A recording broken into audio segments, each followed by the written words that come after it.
New statistics have revealed that diabetes in the UK is at its highest ever level, with up to 5 million people being affected by the condition. And on top of that, it's estimated that 9 out of 10 people have type 2 diabetes, which is actually linked to obesity. So Dr. Zoe is joining us now with lots more information. I mean, the statistics are shocking. It's been revealed that diabetes in the UK is at its highest level, with an estimated 5 million people living with the condition. Yeah. I mean, what else do these new statistics show?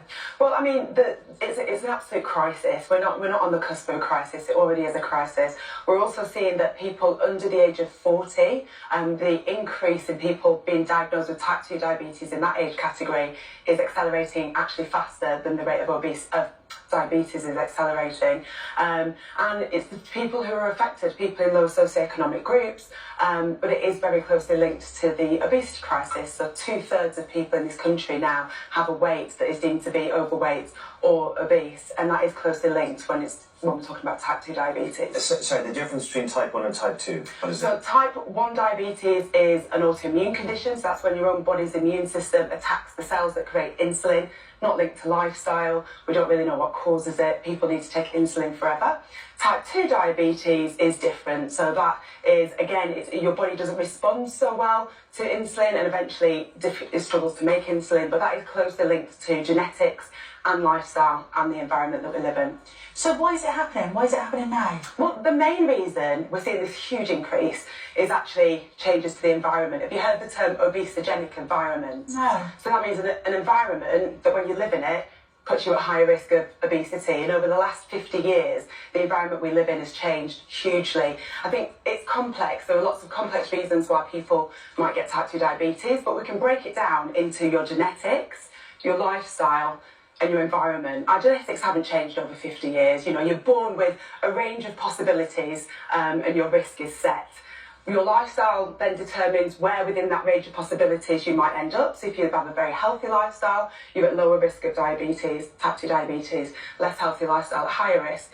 But then the thing that we don't have any control over is the environment we live in. So how the food environment has changed, how technology, we've designed physical activity out of our lives. We're more stressed, you know, lots of people living in poverty. And what that does, that risk for all of us, it shifts it in that direction of putting us at higher risk of obesity and therefore higher risk of type 2 diabetes. And actually, predominantly, it's that change in environment, this obesogenic environment, which we don't have any control over as individuals, that's causing this huge increase in numbers. So what signs should you be looking out for?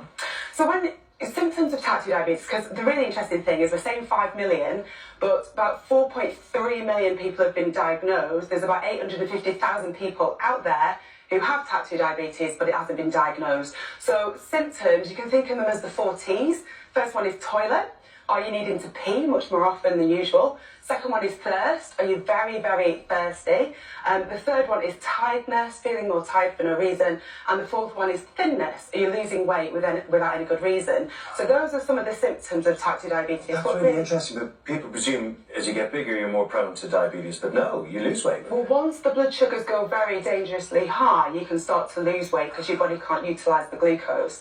But really importantly, most people at time of diagnosis have no symptoms. It's asymptomatic. So it's incredibly important that people, once you're at the age of 40, you'll be offered an NHS health check. And one of the things we'll check for is type 2 diabetes, so do attend that. But as we're saying, lots of people under the age of 40. So if you think you might be at higher risk, if you have a family history, if you are black or South Asian, you are already at higher risk. Or if you think, you know, because of your weight or BMI, you might be at high risk, you can ask your GP for a blood test to check it out. So how can we all reduce our risk? So as individuals, there are things that we can do. So, you know, I want to empower people. I want people to believe that they can reduce their risk by having a healthy lifestyle. It's largely linked to weight, but also physical activity is really important. Trying to reduce your stress is really important. Attending the GP if you've got any concerns, because it's incredibly important that this is treated early. But really, for there to be change, if we're saying that it's not genetics that are the main cause, our lifestyles, people are trying and trying. We're constantly telling people, eat less fat, eat less sugar, you know, be healthier, but it's not working. Actually, we live in a world where the food we eat, consistently the food industry are adding more salt, adding more sugar, adding more highly processed foods.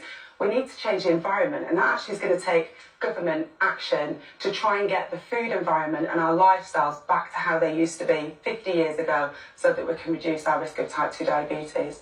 On a positive note, with type 1, like Henry Slade, the England and Exeter Chief Centre, has type 1 diabetes, and he's a brilliant rugby player, he gets on with it. Type 2, it sounds like you can actually do something about it. You can take action. Absolutely. You know, and if you were diagnosed with type 2 diabetes, you can still live like a really full life, and you can get yourself into remission as well. Once you're diagnosed, the sooner you try, the best chance you have of getting yourself back into remission, but you need to make significant lifestyle changes. As ever, Zoe, thank you so much. Thank you. Have a great weekend. Thanks so much. Right, in just a moment, how to bag a bargain. Our deals expert Chloe Carmichael is back to help save you some money. And it's a Strictly Spectacular as we've got the Oti Mabusi and Bruno Tonioli joining us live in the studio. That's all coming up after your local weather forecast.